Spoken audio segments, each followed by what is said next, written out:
A lavish wedding meant to celebrate love and wealth descends into absolute chaos when the bride collapses at the altar. At first, it looks like nervous exhaustion, but when the makeup on her cheek smears and the bruise underneath is exposed, all the guests fall silent. No one expects what happens next. The doors burst open, and the man who walks in is neither a doctor nor a security guard. He is her brother, a mafia boss with enough power to fully unveil the truth. What follows is a confrontation between hidden abuse, public humiliation, and one family's fight for justice. And trust me, nothing about the final twist is what you expect once the truth begins to unravel. Tell us what time you are listening and where you are tuning in from. Leave a comment below. We would love to hear from you. The Crystal Regent Hotel had never looked more radiant. Crystal chandeliers sparkled like frozen waterfalls, casting layers of warm golden light over a sea of white roses and polished marble. Violins played a soft, romantic melody that wrapped through the air like silk. Guests in expensive gowns and tailored tuxedos glided through the aisle with champagne flutes, whispering about the size of the wedding, the price of the venue, and the groom's unparalleled wealth. Everything looked perfect. Everything sounded perfect. Everything was intended to feel perfect, until you looked closely at the bride. Helena Rhodes appeared at the top of the grand staircase with a grace that made the whole room pause. But something in her steps wasn't right. A slight wobble, a breath caught too sharply.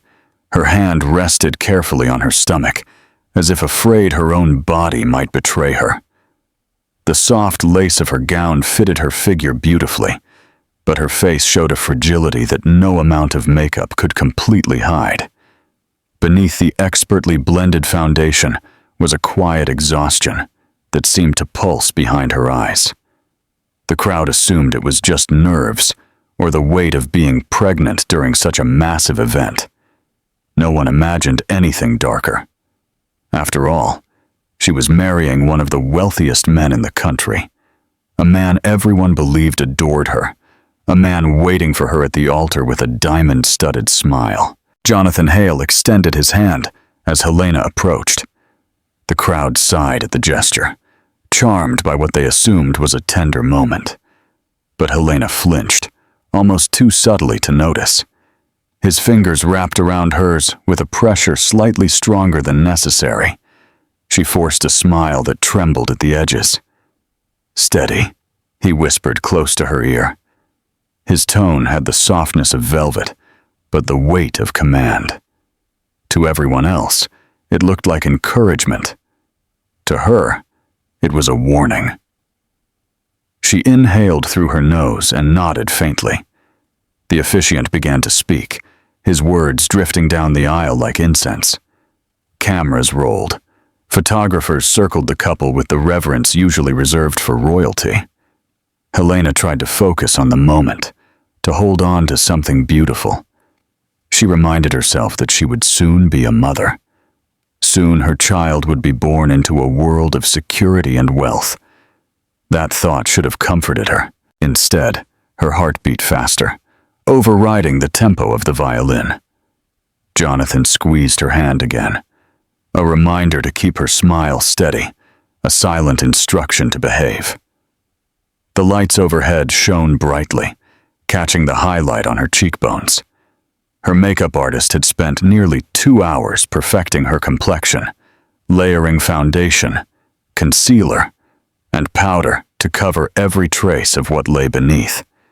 The bruising along her jaw, the slight discoloration at her temple, the small shadow near her collarbone.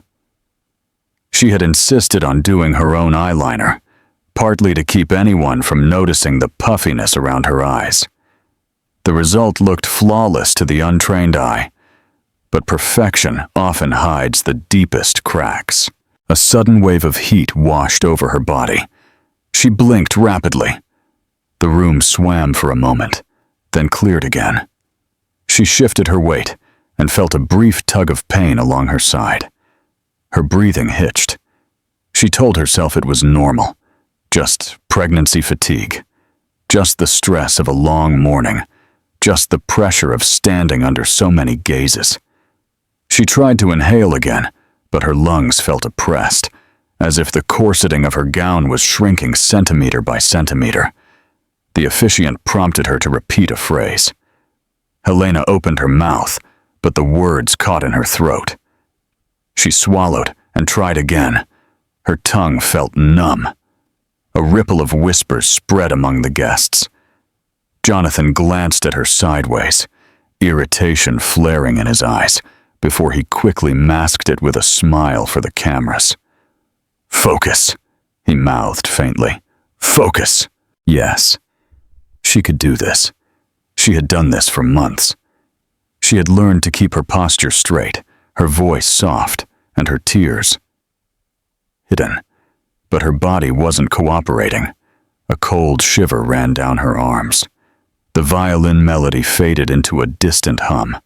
Her vision narrowed to a small, bright circle where Jonathan's face floated like a mask. Her fingers began to slide from his grip. "Don't make a scene," he hissed softly. But it was already too late. She swayed once, then again. The crowd gasped as her knees buckled. The bouquet dropped from her hands. White petals scattered across the marble like snow. Her eyes rolled downward, and before Jonathan could catch her, her body crumpled to the floor, her veil sweeping behind her like a fallen wing. The music stopped abruptly. Guests surged forward. Someone shouted for a doctor. Phones rose into the air, recording every second. The officiant backed away in shock as Jonathan knelt beside her, his expression twisting between shame and frustration. "Helena, wake up," he whispered urgently, shaking her arm. "Not now. Get up." But her head lay still, turned slightly toward the guests. And as the bright overhead light hit her cheek, a faint patch of color beneath the makeup began to show through. A yellowish bruise she had desperately tried to conceal. A bruise no one was supposed to see. The moment Helena hit the marble floor, the world inside the crystal regent seemed to lose its balance. Violins hushed mid-note. A champagne flute slipped from someone's hand and shattered. Gasps spread in every direction. Floral arrangements valued at thousands of dollars trembled as guests milled around in confusion.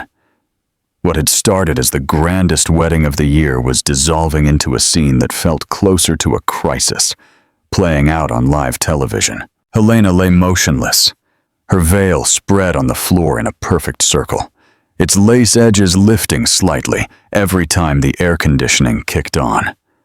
Her bouquet had rolled several feet away, scattering white petals like small, dropped feathers. The contrast between the beauty of the decor and her still form was so stark that several guests stood frozen, unsure if they were witnessing a medical emergency or some unimaginable ceremony twist. Jonathan knelt beside her, his jaw tight and a smile flickering on and off, as if he couldn't decide whether to maintain appearances for the cameras or focus on the collapse itself. His hands hovered over her shoulder, then her wrist, then her face. He refused to touch her makeup. Instead, he pressed lightly on her arm, whispering through clenched teeth. "Helena, get up. Please. The cameras are still rolling." His words were not tender. They were strained, urgent, designed to control the situation rather than comfort the woman lying unconscious in her own wedding dress. A woman in the front row quickly rose from her seat. She was a cardiologist in her 60s, who had once worked with high-risk pregnancies. She brushed past the stunned guests and knelt on the other side of Helena. Her eyes scanned the bride's face with trained precision. She noticed the pallor around the mouth, the faint tremor in the fingers, the discoloration peeking through the carefully applied makeup. "This isn't just nerves," she said quietly. "Someone call the medical team right now. It's a collapse. She's pregnant." A bridesmaid hurried off, trembling as she spoke into her phone. "We need paramedics at the ballroom entrance. The bride is unconscious." Her voice broke mid-sentence. The bridesmaids had helped Helena dress earlier, and now, seeing her collapse, looked as if the floor had disappeared beneath them. Guests began speaking in low, frantic tones. The sound coalesced into a chaotic chorus. What happened? Did she faint from stress? No. Look at her face. Something is wrong. She's pregnant. Maybe she felt dizzy. I saw her stumble earlier. I thought it was just the heels. Is she breathing? Someone check? The older doctor placed 2 fingers against Helena's neck.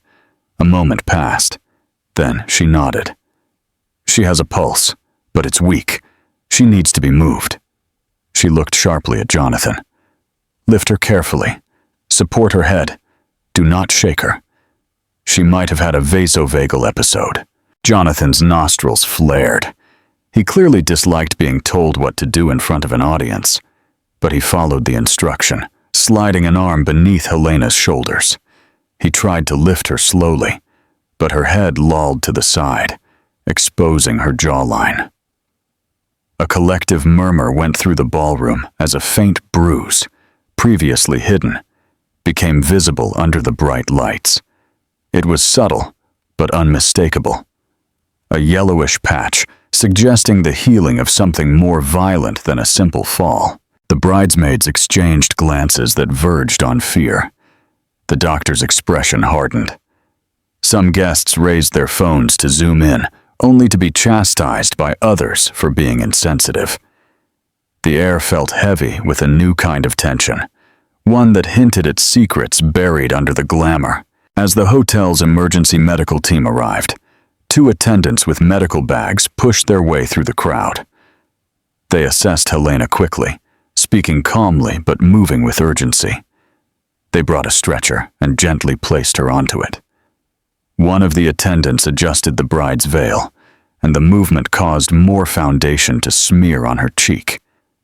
Again, the discoloration beneath was revealed with greater clarity. A soft gasp escaped from a woman near the aisle.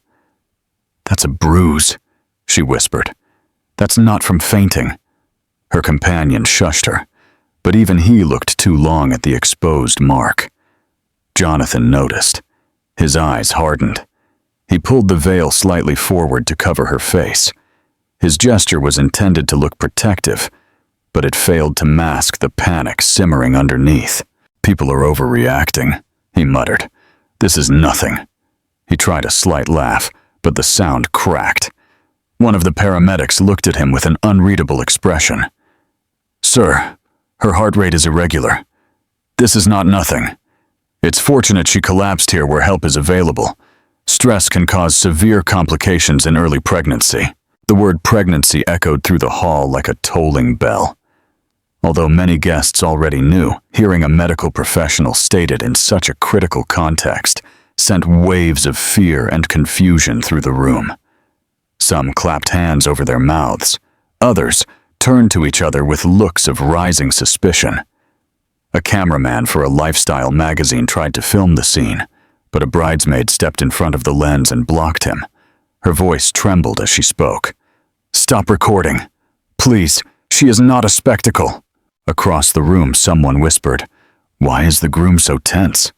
Another replied, "Why did he cover her face so fast?" The murmurs grew louder and more pointed. The elegant atmosphere of the wedding disintegrated, replaced by an unease that spread like smoke. The paramedics began to roll the stretcher toward the exit. Helena's arm slipped slightly to the side, revealing another faint mark on her wrist. The doctor who had taken her pulse noticed it immediately, frowned, and stepped closer for a better look. "That pattern looks like a grip mark," she said in a low voice to one of the paramedics. "Perhaps not recent, but not accidental." The paramedic raised an eyebrow, but said nothing aloud. The observation hung between them like an unspoken warning. Jonathan followed beside the stretcher, walking quickly to keep pace, but his eyes darted from side to side, as if he feared the guests more than he feared for Helena. Every whisper seemed to sharpen around him. Every gaze felt heavier. Finally, he burst out. "Calm down, everyone. My wife is fine. This is just exhaustion, nothing more." But the guests no longer looked convinced. They looked uneasy. They looked curious. And curiosity, once awakened, is impossible to silence.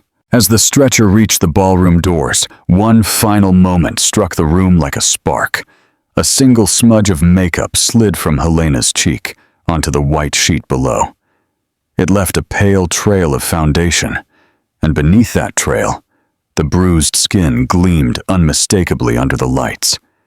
Every guest who saw it stopped breathing for one long, silent second. Something had been hidden. Something had been hurt. Something was wrong. The ballroom doors had barely closed behind the paramedics when the atmosphere inside shifted again. What had begun as shock was evolving into something sharper. Guests were whispering with a new intensity, now aware of the faint bruises that had been glimpsed beneath Helena's melting makeup. The rumor moved through the room like a cold breeze. It touched every table, unsettled every conversation. It sowed a seed of doubt everywhere except in one man, Jonathan Hale. He remained at the front of the room with both hands pressed firmly against the edge of the altar, as if bracing against a force stronger than gravity. His perfectly tailored suit caught the light in expensive navy tones, but his face had gone colorless. For a fleeting moment, he looked exposed. Then something hardened within him. His back straightened, his jaw locked into place, and the mask he had worn for months snapped back into position. A reporter from a wedding magazine tried to approach him, camera ready. Jonathan held up a hand sharply and spoke in a steady voice. "No pictures. The ceremony is on hold until further notice." The tone was controlled, but chilling. He didn't ask. He commanded. The reporter immediately backed away. A cluster of guests gathered near the front. Their voices were low, but their eyes watched Jonathan with mounting suspicion. He sensed it. He always sensed it. His entire life was built on reading people quickly and bending narratives before they bent him. He inhaled once, then turned to the crowd with a carefully prepared expression, worried, understanding, slightly apologetic. "Ladies and gentlemen," he said, "please, keep calm. Helena simply felt dizzy. Pregnancy can be exhausting. She will be fine." His voice resonated through the ballroom with the confidence of a man accustomed to being believed. But today, the room did not respond with the usual nods of approval. Instead, the murmurs rose again. A woman near the aisle whispered, "But why did her makeup run like that?" Another added, "I saw the mark. That wasn't from fainting." A third voice, "He covered her face immediately." Why? Jonathan heard the whispers, even if he pretended not to. His smile tightened. He looked over at the group of bridesmaids who were standing near, with anxious eyes and a worried demeanor. He approached them with a reassuring tone. "She's been under stress for weeks," he said. "You know how emotional pregnancy can be. Hormones, nerves, fatigue. She insisted on standing through the entire ceremony. I told her she should rest, but she wanted to continue." A bridesmaid bit her lip. Her eyes darted downward. She had helped Helena dress that morning and had noticed the stiffness in her movements. She had put it down to pregnancy discomfort. Now she wondered. Jonathan moved closer, lowering his voice, but ensuring the nearby guests could still hear him. "Please, don't let anyone spread rumors. She doesn't need additional stress, especially now." He placed a hand over his chest. "As her husband, my only priority is her well-being." The bridesmaids nodded reluctantly, not because they believed him, but because they feared what would happen if they openly challenged him. A man from the groom's side approached, one of Jonathan's business partners. He pulled him slightly aside, speaking in a worried tone. "John, a few people are talking.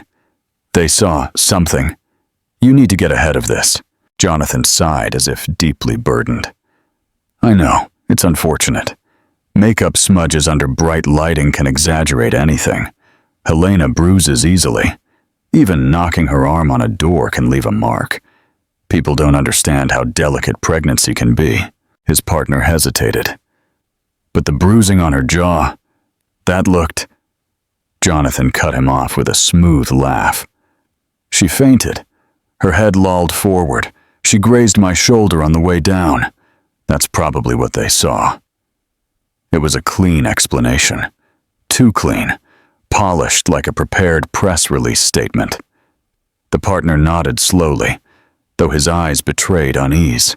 Across the room, the older doctor who had first taken Helena's pulse watched Jonathan closely.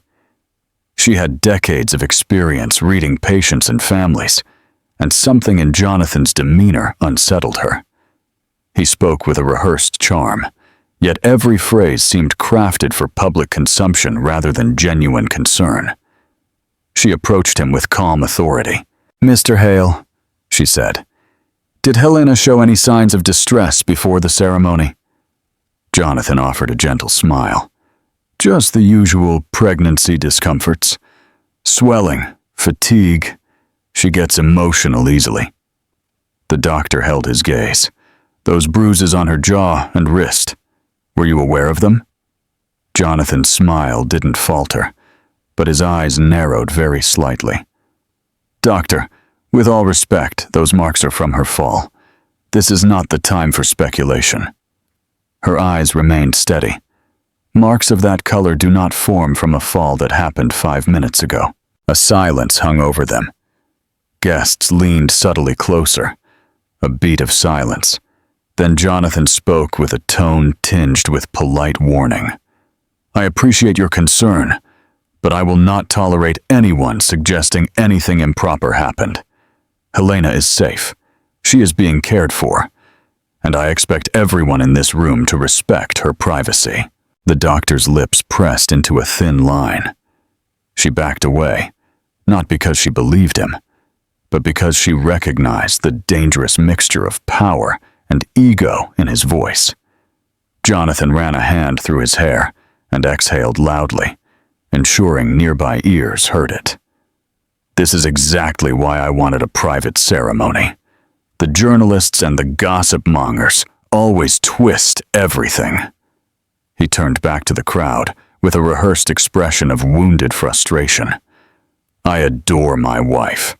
Anyone who knows us understands that. She fainted because she pushes herself too hard, insists on handling everything herself. She doesn't always listen when I tell her to rest." Some guests nodded, willing to accept the simplest story. Others exchanged glances that said they were becoming less and less convinced. A truth had brushed the surface, whether Jonathan liked it or not. A bridesmaid whispered to another. He told her not to talk to anyone. A nearby caterer muttered softly, "I've seen that man grab her arm too hard before." The ballroom seemed to pulse with doubt. The facade Jonathan was trying to maintain was starting to crack. Every attempt he made to defend himself only drew more eyes, more whispers, more suspicion.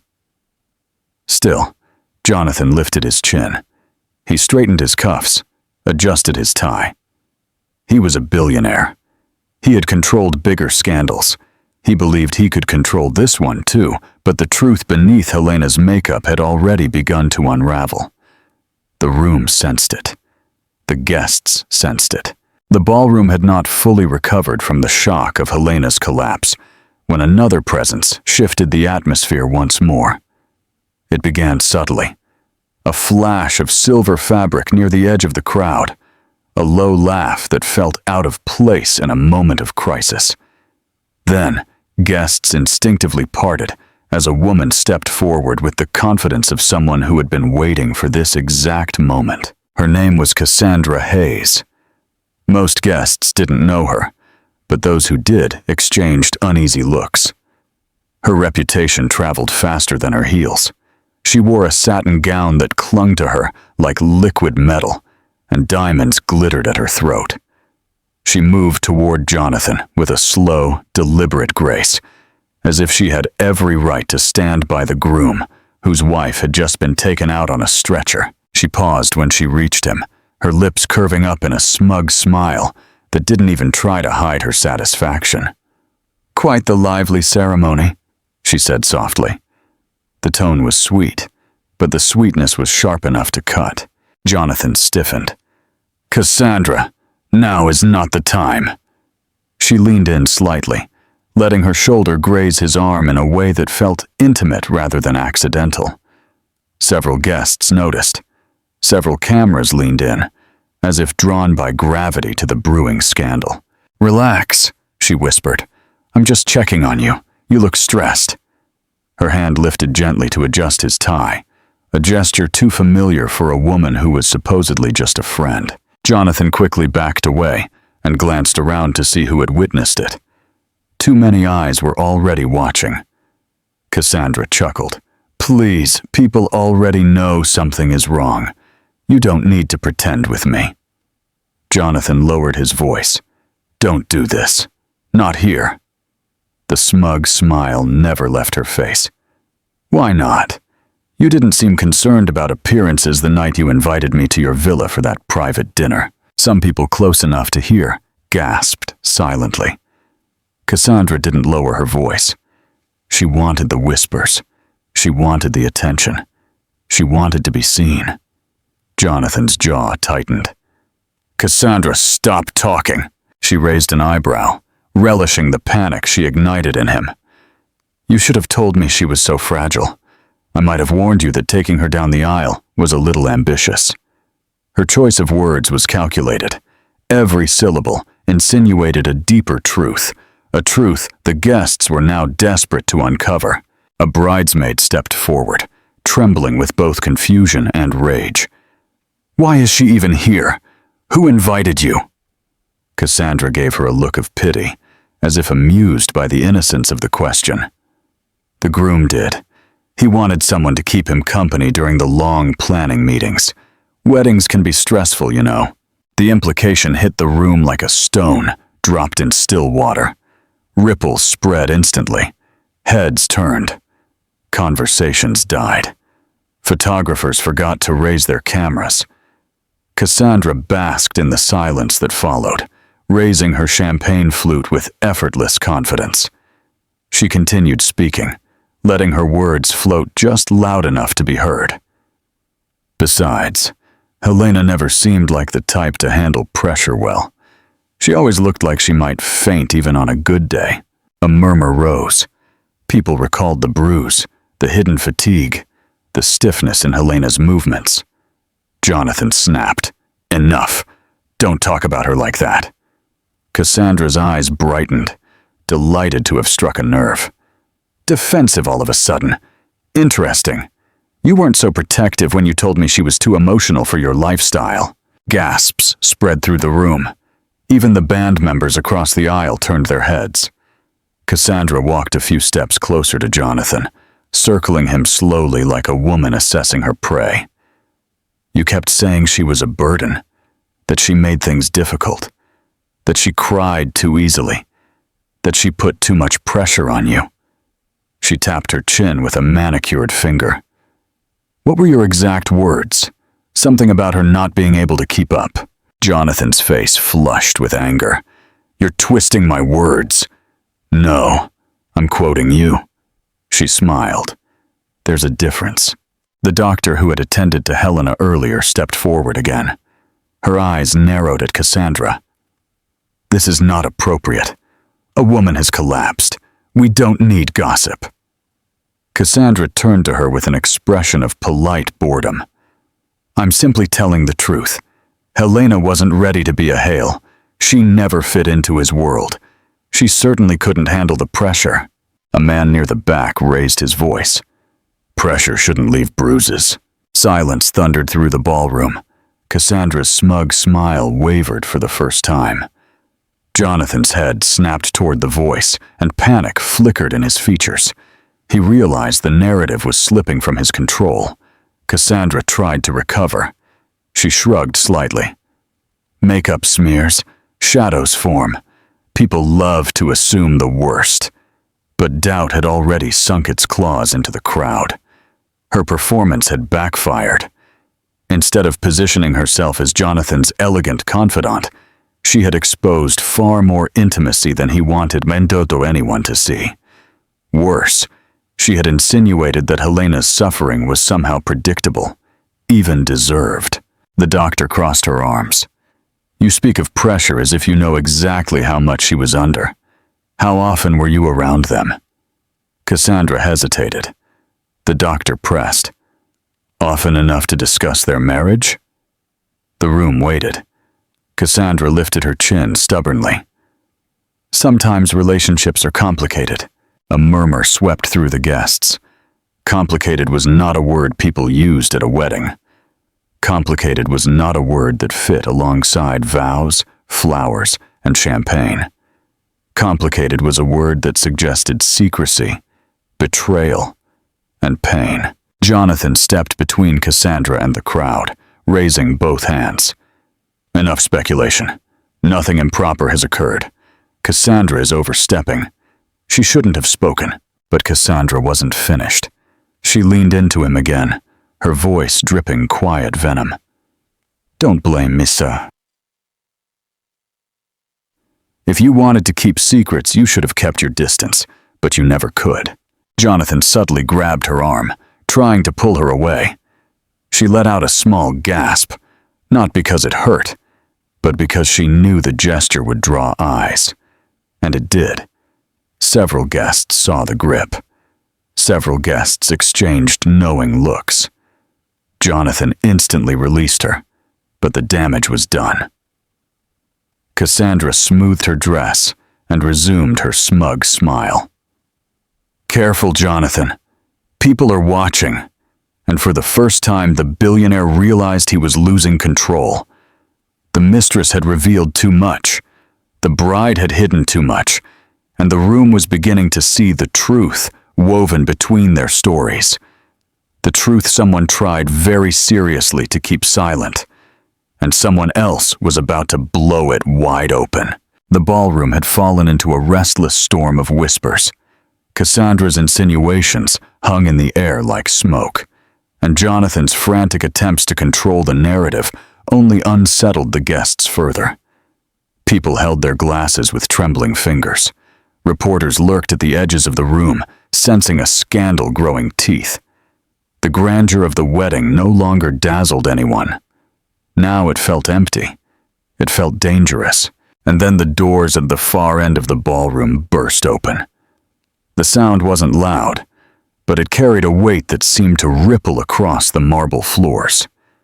Conversations faltered. Several guests snapped their heads around at once. Some gasped.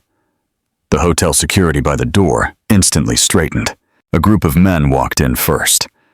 All were dressed in black suits that did nothing to soften their imposing size. Their strides were measured and synchronized, like shadows trained for much more than guarding a ballroom. Their presence alone would have been enough to silence the room, but they were only the prelude. A tall man followed. His gait was quiet, but carried an authority that superseded wealth or social status. His expression was controlled, carved from stone, with eyes sharp enough to cut through every lie in the room. Rumors had circulated about him for years. A man impossible to intimidate. A man who had built an empire in places where fear ruled. A man whispered about in criminal and corporate circles with equal caution. Adrian Moretti, the mafia boss. The man half the city feared, and the man no one expected to see at a billionaire's wedding. But what chilled the room wasn't his reputation. It was the way he walked directly toward the altar, as if he had every right to be there, as if he belonged there more than Jonathan. Jonathan turned, and the color drained from his face. "What are you doing here?" Adrian didn't reply. He kept walking until only a few feet separated them. Two of his men moved forward, and subtly blocked the nearest photographer. Guests instinctively stepped back to make room. The tension became so dense that the chandeliers above seemed to dim. Adrian's voice was quiet when he finally spoke, but it resonated throughout the room with the clarity of a command. "Where is my sister?" A collective gasp went through the crowd. Several guests looked at each other in disbelief. Sister. The word hit them like a hammer blow. Suddenly, the bruise on Helena's face meant something different. Suddenly, the exhaustion in her eyes made sense. Suddenly, Cassandra's taunts were no longer scandalous, but alarming. Suddenly, Jonathan's panic at the altar had a new context. Jonathan tried to regain control. "Adrian, you weren't invited. This is a private matter." Adrian's eyes sharpened. "You tried to keep me away. There's a difference." Jonathan swallowed hard. "Helena is fine. She fainted. That's all. Singer and doctor told us it was just stress." Adrian tilted his head slightly, studying the groom with a mixture of disgust and curiosity. "She collapsed. She was taken out on a stretcher. And you expect me to believe anything?" His voice was soft, but everyone felt the warning beneath it. The doctor who had helped Helena was in the crowd with her hands clasped. She stepped forward, hesitant, but resolute. "Sir, your sister is being evaluated by paramedics. She's conscious but weak. Her heart rate was unstable. We were worried about the baby." Adrian nodded once in thanks, then returned his attention to Jonathan. "When was the last time she fainted under my care?" "Never." "When did she start fainting under yours?" "Often." Jonathan's face tightened. "You're making assumptions based on nothing." "Nothing," Adrian repeated softly. "Or everything." Cassandra, sensing an opportunity to interject herself into the moment, approached Adrian with an overly sweet smile. "You must be mistaken. Jonathan has been taking excellent care of her. She just has trouble with stress." Adrian looked at her as if she were made of glass, breakable, insignificant. "And who are you?" he asked, not out of curiosity, but disdain. Cassandra faltered. "I'm a friend of the groom." Adrian nodded slowly. "A friend who seems very comfortable discussing my sister's health." Cassandra's confidence wavered. Adrian took a step toward Jonathan. Not aggressive, not hurried, just steady, controlled. The room felt the shift. Even the air grew dense. "I warned you," Adrian said, his voice low but deadly clear. "I warned you the first time she told me how you spoke to her.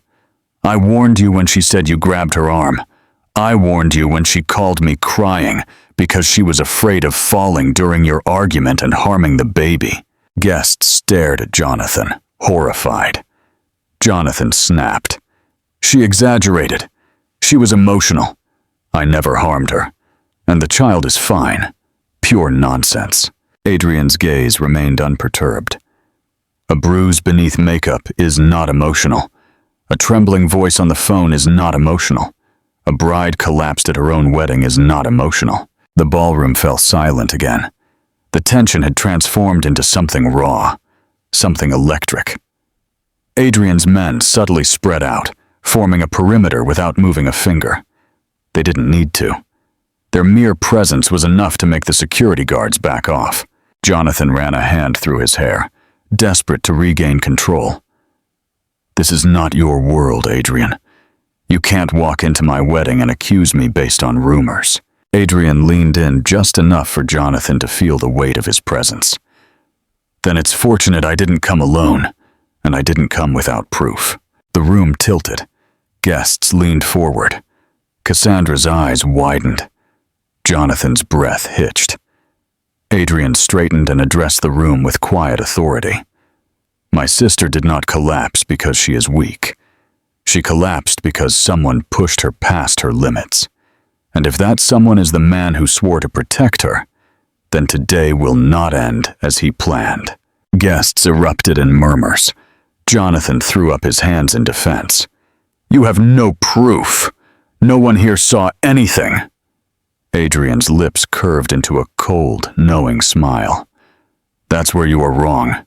Insert evidence now." The room froze entirely.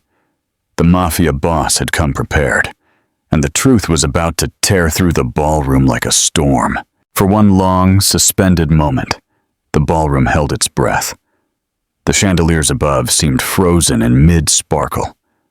The golden light dimmed, as if retreating from the drama unfolding below. Every guest remained still, gripped by the gravity of the moment. Jonathan Hale stared at Adrian Moretti with an expression that flickered between fury and fear. Cassandra clutched her champagne flute with trembling fingers. Even the reporters, normally unshakable in their pursuit of scandal, felt a chill run down their spines. Adrian moved to the center of the aisle. His presence alone commanded silence. No one dared to speak. No one dared to move. He put a hand on the microphone that had been set aside when the ceremony abruptly stopped. The soft static sound crackled as he lifted it from its stand. The moment his voice came through the speakers, every other sound in the ballroom vanished. "I am here for my sister," Adrian said, "and I will state this clearly so that every person in this room understands. She did not collapse from nerves or exhaustion. She collapsed because she has been sustaining harm. Harm inflicted by the man she was supposed to marry today. The proof is here. The proof is with me." Ooh.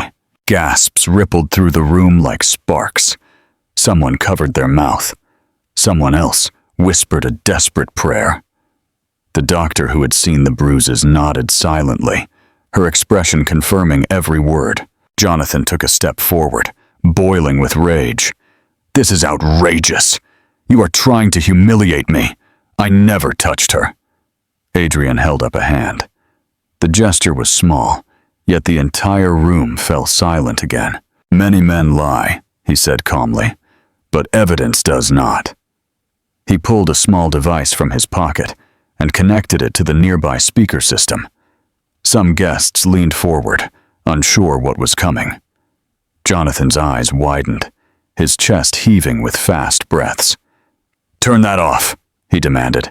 "Whatever you think you have, it's nonsense." Adrian pressed play. A voice came alive with a crackle. It was Helena's, soft, trembling, as if she was trying to whisper through fear itself. "I'm scared. He grabbed me again. Harder this time. He doesn't want me near the baby. Adrian, please come get me. I don't know what to do." The room froze in horror. Then another voice followed. Jonathan's, sharp, angry, recorded during a moment when he thought no one else was listening. "If you walk out again, I'll make sure no one believes a word you say. Do you think anyone is going to side with you over me? Don't test me, you fool. Nothing." Guests clapped hands over their mouths. The audio was undeniable. The tone was unforgivable. Cassandra's face lost color. Jonathan lunged forward. "You doctored that. You cut it. This is illegal." Adrian stepped aside with perfect calm, avoiding the lunge with the ease of someone who had anticipated it. Several of his men stepped closer, though none touched Jonathan. They didn't need to. Jonathan stumbled as his attempted control slipped further out of his grasp. Adrian continued speaking. "That recording is one of many. I kept my silence because she begged me to. She believed he would change. She believed she could protect her unborn child by enduring what he did to her." His voice dropped, but today she collapsed. Today she nearly lost that child. And that is where my silence ends. Guests erupted in horrified murmurs. Mothers hugged their daughters. Fathers shook their heads in disgust. Some guests backed away from Jonathan entirely, as if proximity to him had suddenly become toxic. The officiant, who had been frozen behind the podium, cleared his throat with a trembling voice. "Mr. Hale, these are serious accusations." Jonathan shot him a furious look. "Stay out of it." But the officiant wasn't the only one who refused to be silent. The doctor who had examined Helena stepped forward with deliberate calm. She took the microphone from Adrian. "I am a medical professional," she stated. Her voice held the authority of experience and the firmness of truth. "I examined the bride before she was taken by paramedics. The bruises on her face and wrists are not from today. They are older, and they are consistent with force, significant force." A collective gasp spread through the ballroom. Jonathan's voice cracked. "You're lying."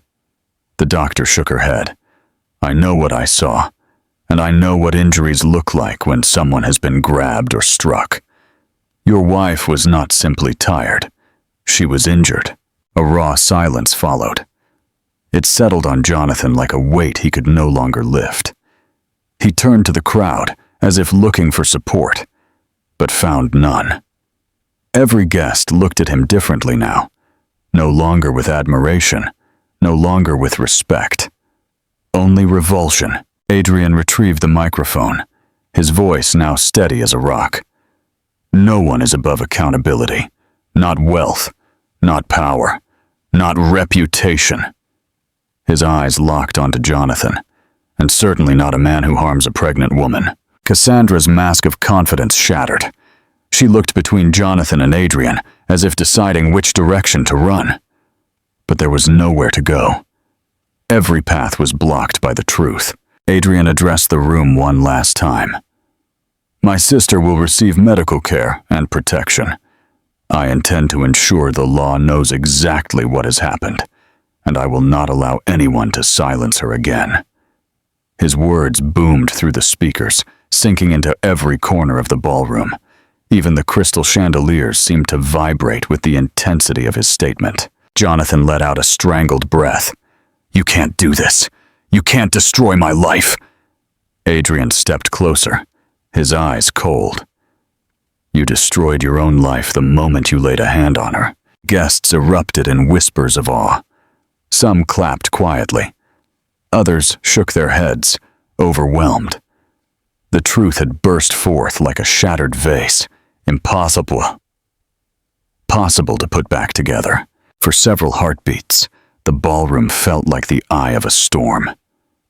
Adrian's words continued to echo in the air, bouncing off the marble walls and glittering candelabras. The guests were no longer whispering. Their voices rose in waves of outrage and disbelief. The tension pulsed in the room like an electrical current, shaking the perfectly crafted facade of one of the most extravagant weddings the city had ever seen. A woman in an emerald gown stepped forward first. She was a well-known philanthropist with significant clout in social circles. Her voice trembled with anger. "I cannot believe I ever supported your foundation, Jonathan. To hurt your own wife, and pregnant at that, I am disgusted." Her husband spoke immediately after. "We will be pulling our sponsorships, effective today." It was the first public defection, but not the last. Another man shouted from across the room. "I saw him grab her arm last month at the Hale Gala. She flinched. I told my wife something looked wrong." His wife nodded vigorously. "I thought she looked terrified, but he told everyone she was overwhelmed by the crowd." A cluster of young women near the back began murmuring with growing certainty. One said, "She used to be so animated. After they got engaged, it was like her light dimmed. She barely spoke anymore." Another replied, "And he always answered for her. Always." These observations hit the guests with a collective realization. Had the signs been there? They just hadn't seen them, or hadn't wanted to. The more they spoke, the more the truth formed like a puzzle being assembled in real time. Cassandra stood frozen, clutching her glass until the stem cracked. This wasn't the attention she wanted. Her eyes darted quickly around the ballroom, looking for an exit, but every path was blocked by Adrian's men, hotel security, or the reporters, who were now scribbling frantically. Jonathan tried to shout over the noise. "Calm down, everyone. You are reacting to lies. He is manipulating all of you." But the crowd was no longer listening. A man from the Hale corporate board stepped forward. He had attended purely out of obligation and had once admired Jonathan's leadership. Now his voice was cold. That recording was real. The doctor confirmed the injuries, and your own fiancé called for help. There is nothing to manipulate. Several board members muttered in agreement. One leaned over to another and whispered, "We need an emergency meeting. Tonight." Jonathan stiffened. He recognized corporate disaster when he saw it. Panic flared in his eyes, quickly replaced by desperation. "This is my wedding day," he yelled. "You can't tear down my life over one feint and a doctored recording." The doctor who had examined Helena stepped forward once more. Her voice rang clear. "Sir, that feint was a warning sign. Her pulse was unstable.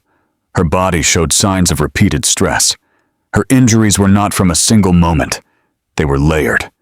They were old. They told a story of fear." Every word was a nail in the coffin of Jonathan's narrative. The guests were no longer whispering. They were condemning. A fashion designer stated loudly, "I will not dress a man who treats a woman this way. Consider our contract void." A well-known television host added, "This will be national news. People will want answers." Even some of Jonathan's closest friends backed away. One said quietly, "I thought he just had a bad temper. I didn't know it was this." Cassandra, desperate to save herself, tried to redirect the attention. She raised her chin and said loudly, "You can't blame Jonathan entirely. Relationships are complicated. Maybe she was dramatic. Maybe she was clumsy. You don't know her like we do." Her attempt instantly failed.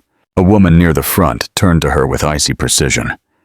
"You've been far too eager to speak for him. That only tells us your involvement was not professional."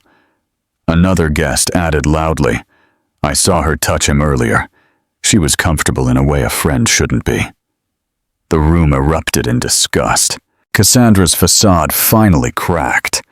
Her smile twisted into something fragile. She backed away slowly, trying to disappear into the crowd. Meanwhile, Adrian stood still, watching the crowd move like a tidal wave. He didn't need to speak.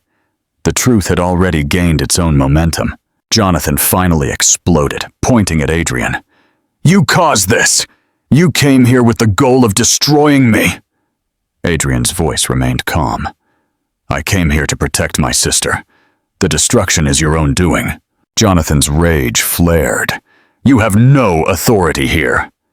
The officiant looked at him with a mix of fear and disappointment. "He has more authority today than you ever did. Everyone in this room stands with Helena." Guests nodded. Dozens of them, perhaps hundreds. Their voices wove together into a unified force. "Throw him out. Call the police. He shouldn't be here. He doesn't deserve her. He should be investigated." Security began to approach, unsure whether to intervene. They looked to the hotel manager for instruction. The manager, sweaty and pale, avoided Jonathan's gaze. Cassandra finally tried to flee, slipping toward the exit, but one of Adrian's men blocked her path. He didn't touch her. He simply stood in her way and said, "Wait." Cassandra froze. Her eyes widened. She looked around helplessly, realizing her alliance with Jonathan was now a sinking ship, and she had nowhere to swim. Jonathan saw her trapped and yelled across the room, "Leave her alone. She has nothing to do with this." Adrian raised an eyebrow. "Nothing?" Interesting choice of words. He gestured to one of his men. A small device was passed into his hand. Adrian held it up. "This is footage that was sent to me last night. A neighbor from across the street witnessed a heated argument. Helena tried to leave the house. Cassandra blocked the door, and Jonathan grabbed Helena's arm with enough force to make her scream. The shock hit the room again. Cassandra's face crumpled. "I didn't mean to. I thought she'd calm down. I didn't know." She stopped herself, realizing every word only tightened the noose. Adrian handed the device to a hotel security official. "Ensure the authorities receive this. Jonathan looked like a man drowning. "You can't use that. All of this is out of context." But no one believed him anymore. The guests had transformed into witnesses. Their once admiring stares had hardened into judgment. Their incredulity had grown into outrage. Their silence had become a public verdict. Adrian stepped forward one final time, his voice steady. "You heard her. You hid it. And today the truth finally walked through these doors." The room erupted in agreement. Even those who had remained silent could no longer deny what they had seen. This was no longer a scandal. This was justice forming in real time. And for Jonathan Hale, the world he once controlled had completely slipped from his grasp. The ballroom had become a courtroom without walls. The chandeliers above flickered with restless energy, the golden glow now casting long shadows over faces filled with dread, anger, and disbelief. Every guest remained anchored to their spot, as if afraid to move and risk missing what came next. Jonathan's world was collapsing, but the fall was far from over. Adrian had only shown the beginning of what he carried. Adrian stepped forward again. His presence drew attention as easily as gravity.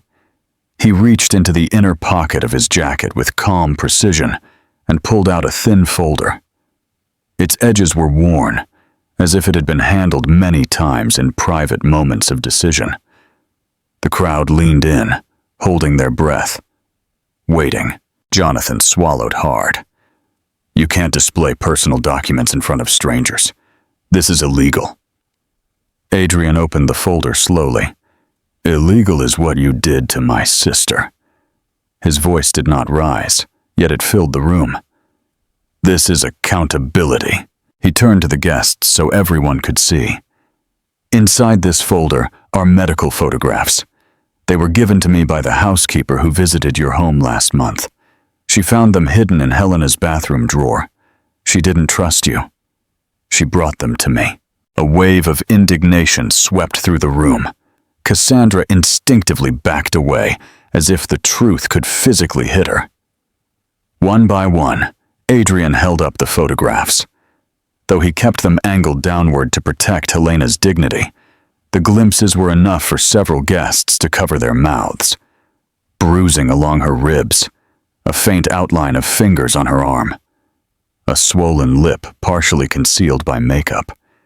Each injury told the same story, a story of silent suffering. Jonathan lunged forward. "Give me that!" Adrian snapped the folder shut with a decisive movement and handed it directly to the doctor. "This belongs in the hands of a professional, not an abuser." Jonathan froze. The word hung in the air like a verdict. The doctor accepted the folder carefully. Her eyes scanned the photographs with the anguish of someone who had seen too many victims arrive too late. She looked up at the guests.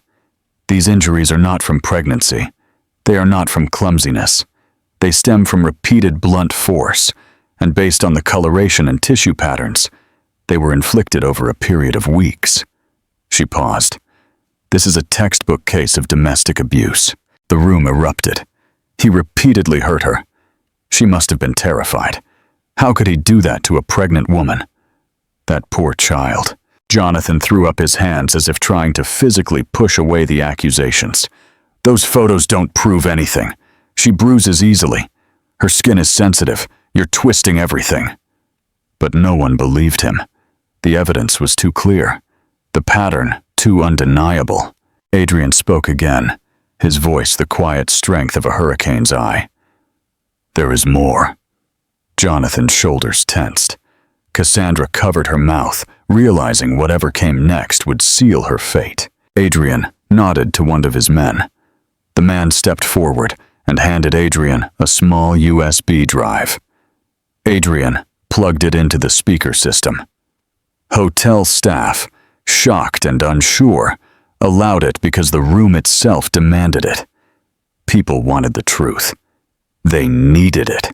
A video began to play. The screen behind the altar came alive. At first, the image was slightly blurred. Then it focused, a timestamp appearing in the corner. The scene was unmistakable. The entrance hall of Jonathan and Helena's mansion. A hallway Helena had walked countless times, now turned into the backdrop of her exposure. Helena appeared in the frame, clutching her stomach protectively. She wore a loose sweater and looked worn down. She moved toward the door as if trying to leave. The camera captured the moment she reached for her purse. Then Jonathan entered the frame. His hand shot out, grabbing her arm with a force that made her stumble. She winced. She whispered something. The volume was low, but the microphone caught fragments. "Please, I just need air. I don't feel well." Jonathan's voice was sharp. "You're not going anywhere. Stop acting dramatic." She tried again. "I feel dizzy. Let me out." He roughly dragged her back. "You're not going to embarrass me in front of the staff." Helena's feet slipped. She braced herself on a table for stability. Her face showed fear, real fear, the kind that cannot be rehearsed or misinterpreted. Guests gasped collectively. Some even wept softly. Cassandra closed her eyes, as if wishing to disappear. Then one final moment filled the screen. Helena whispered, "You're hurting me." Jonathan's grip tightened in response. The video ended. Silence boomed through the ballroom. Not a whisper, not a movement. Nothing. Then someone spoke from the back, a woman's voice, trembling. "That poor girl," another voice followed. "He did this before the wedding. He would have done worse things afterward." Jonathan's legs buckled slightly. He gripped the altar for support. His voice came out hollow. "You don't understand. She provoked me. She made things impossible. She brought it on herself." The room gasped. The shift was complete. No sympathy was left for him. Only disgust. Adrian stepped forward and addressed the guests. "This is not about family drama. This is not speculation. This is evidence. My sister sustained harm while carrying a child. She stayed silent because she thought protecting the baby meant protecting the man who hurt her." He paused, letting the truth weigh heavily. She believed love could change him. She believed she had no one to turn to. He glanced toward the door where she had been carried out. She was wrong about one thing. She had me. Several guests began to clap softly, not in celebration, but out of respect. The applause grew into a steady wave, sweeping through the ballroom. Jonathan stared at the floor, shaking his head, as if denying the reality itself. "This is not possible. She loved me. She needed me. She wouldn't betray me like this." Adrian's gaze hardened. "She didn't betray you. You betrayed her trust, her safety, her life. And now the world sees the truth." Two security officers moved to Jonathan, standing on either side of him. They waited for a signal. The hotel manager nodded. The officers stepped closer. Jonathan looked around the room for anyone who might defend him. No one met his eyes. Even Cassandra looked away. Her loyalty evaporated in an instant. Adrian gave one final nod to the officers. The evidence speaks. Now the law speaks next. The crowd exhaled collectively. The unraveling was complete, and Jonathan's empire was about to crumble under the weight of a truth he could no longer hide. The moment the security officers moved in, Jonathan seemed to shrink inside his tailored suit. Minutes before, he had stood tall with confidence, basking in the power of wealth, status, and reputation. Now he looked like a man who had been stripped of every shield he ever relied on. The ballroom that had once celebrated him now looked at him as if he were a stranger, a dangerous one. The officers still did not touch him. They simply stood on either side, awaiting the final directive. Jonathan tried to meet the eyes of the guests, searching for even one familiar face that might save him. But the crowd had changed. Their expressions showed no pity, only judgment and disbelief. A board member approached, his normally placid face strained with anger. "Do you know what this will do to our company?" he demanded. "Shareholders will flee. Investors will panic. This isn't just a scandal. It is catastrophic." Jonathan snapped back. "I built that company. They wouldn't dare touch me." The board member shook his head slowly. "You didn't build it alone, and no empire survives when its leader becomes a monster." Another board member joined in. "We will be holding a vote tonight. You won't be happy with the outcome." Jonathan looked as if he had been punched. "You can't remove me." "We can," the board member said firmly. "And we will." The crowd murmured approval. Every whisper felt like a nail sealing Jonathan's fate. Some guests were already texting messages to business partners, lawyers, reporters. The downfall was accelerating, escaping even the possibility of damage control. Cassandra watched in horror. Moments before, she had strutted across the ballroom with confidence. Now she looked pale, grasping the table beside her to stay upright. Her carefully crafted glamour seemed to melt away, just as Helena's makeup had, revealing the fear beneath. A guest pointed her out. "She helped cover it up." Another added, "She mocked the bride. She laughed at her pain." Cassandra shook her head frantically. "I didn't know it was that bad. I thought she was dramatic. I never meant to hurt her." But the room no longer believed excuses. A woman in a silver dress stepped forward. "We heard you admit you blocked the door when Helena tried to leave. You stopped her from escaping. You are as guilty as him." "No!" Cassandra shrieked. "He told me she was unstable. He said she exaggerated everything. I thought I was helping." Adrian's gaze snapped to her. "You helped him trap her. That is not helping." Cassandra shrank as if struck. "I swear I didn't know. I believed him. I thought he loved her." Adrian's voice hardened. "If you truly believed that, then you never understood what love is." Cassandra covered her face and sobbed. Her glittering image shattered. The crowd looked at her not with pity, but with contempt. Meanwhile, Jonathan desperately tried to regain control. He yanked at his tie. His voice cracked with desperation. "You are all reacting emotionally," he insisted. "These recordings are taken out of context. Those photos could be old injuries from something else. The video proves nothing. People fall. People bruise. Couples argue." This time, no one shouted back. No one argued. No one defended him. The silence itself was a brutal verdict. Finally, the officiant stepped forward, his voice shaking with a mixture of anger and sorrow. "Mr. Hale, this ceremony cannot proceed. Not under these circumstances, not after what we have witnessed." Jonathan looked at him with wide eyes. "You can't call off my wedding." "You have already called it off by your actions," the officiant replied quietly. "A wedding requires trust, respect, and commitment. You have shown none of these." Jonathan's voice rose. "You have no authority over my life," the officiant countered. "Today, the truth has authority." A soft murmur of agreement spread through the room. The doctor stepped forward too.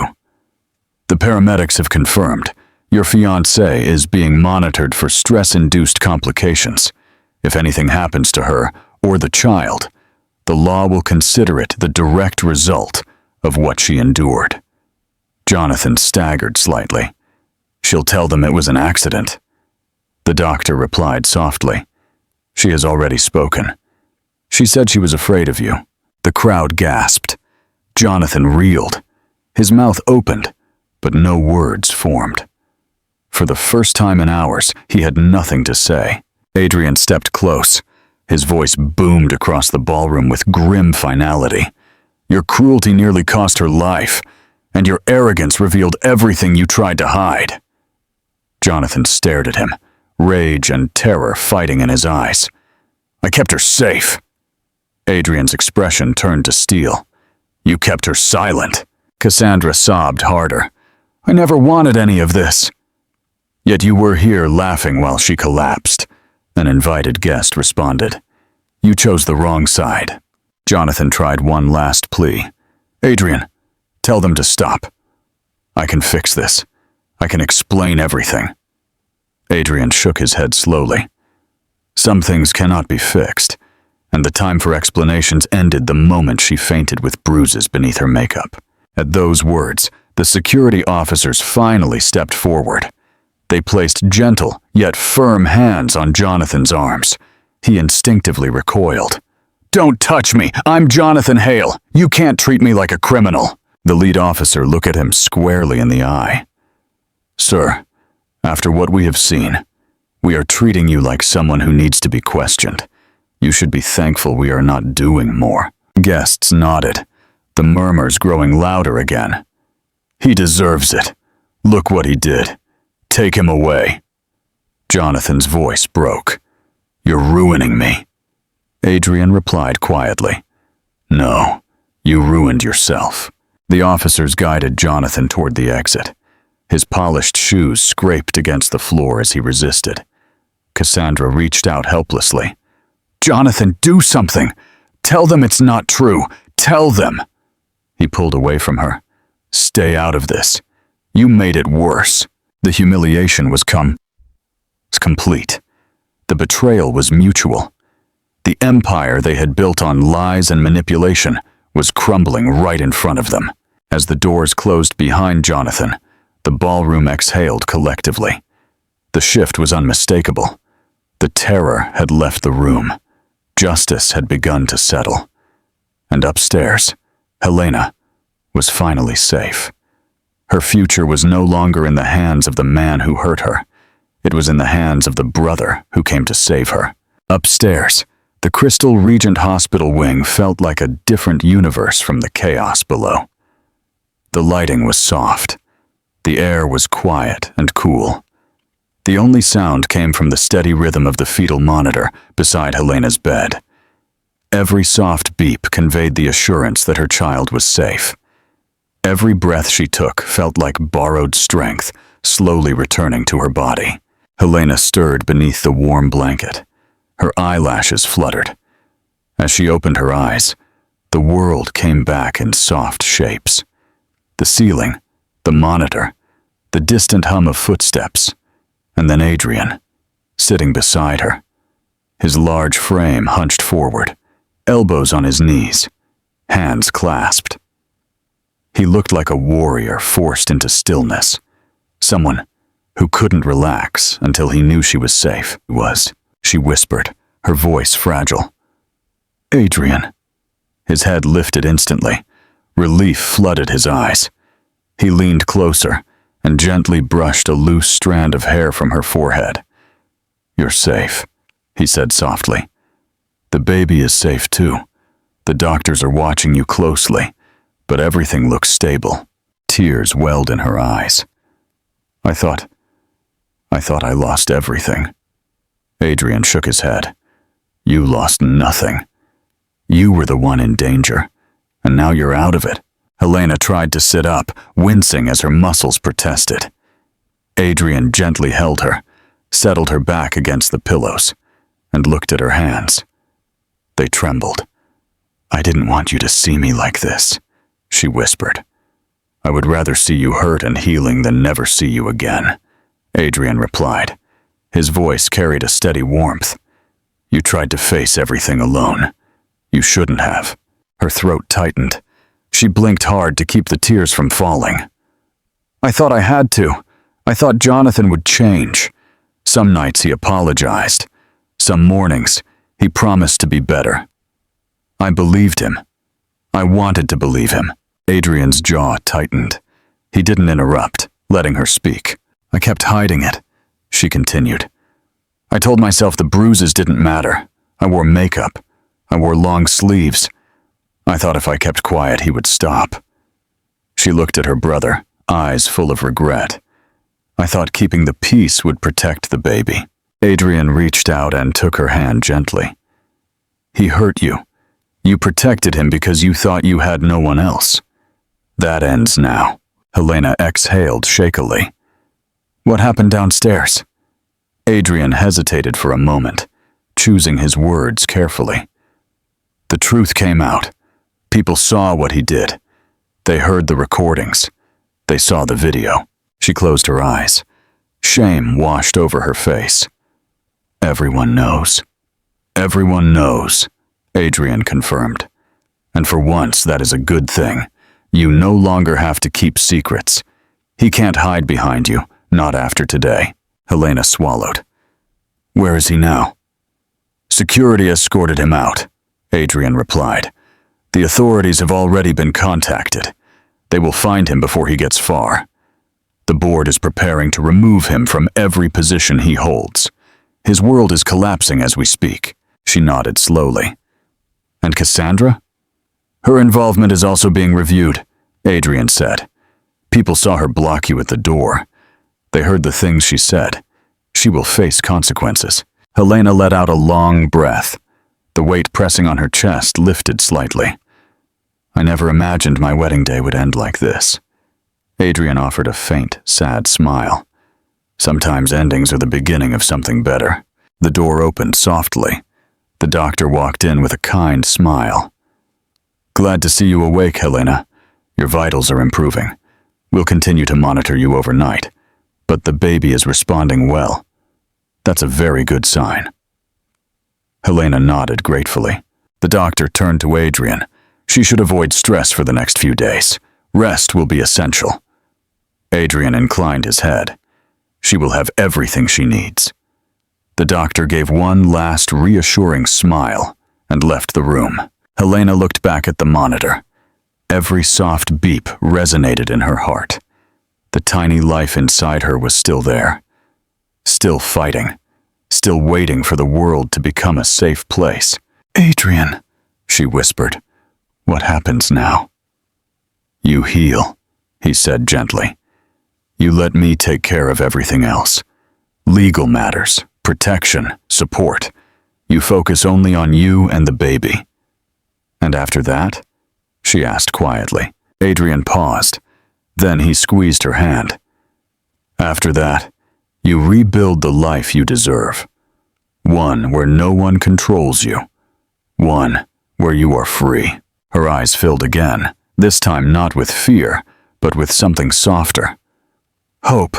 I want that, she said. You will have it, Adrian replied. A few moments passed in comfortable silence. Helena leaned her head back, breathing evenly. The tension in her shoulders eased for the first time in months. Adrian watched her with protective devotion, the kind that made the room feel safer simply because he was in it. Finally, Helena spoke again. Thank you for coming. Adrian shook his head. You never have to thank me. I'm your brother. I will always come. She smiled faintly. It was small, but real. The first genuine smile she had shown in a long time. Downstairs, the ballroom remained quiet. Guests whispered among themselves, shaken by what they had witnessed. Reporters were filing breaking news stories. Board members were setting up emergency meetings. The world was already shifting beneath Jonathan's feet, but none of that mattered to Helena in that moment. She wasn't thinking about scandals, reputation, or the collapse of a billionaire's empire. She was thinking about survival. She was thinking about her child. She was thinking about the life she could finally build without fear. She closed her eyes again, letting the soft hum of the monitor lull her. She whispered a single phrase that carried all the strength she had left. I'm done being afraid. Adrian nodded, his voice low and firm. You never have to be afraid again. Outside, the city lights shone like constellations. Inside the hospital room, the future quietly changed, taking its first brave breath. Helena had survived. Justice had begun. And a new life, for both mother and child, finally waited on the horizon.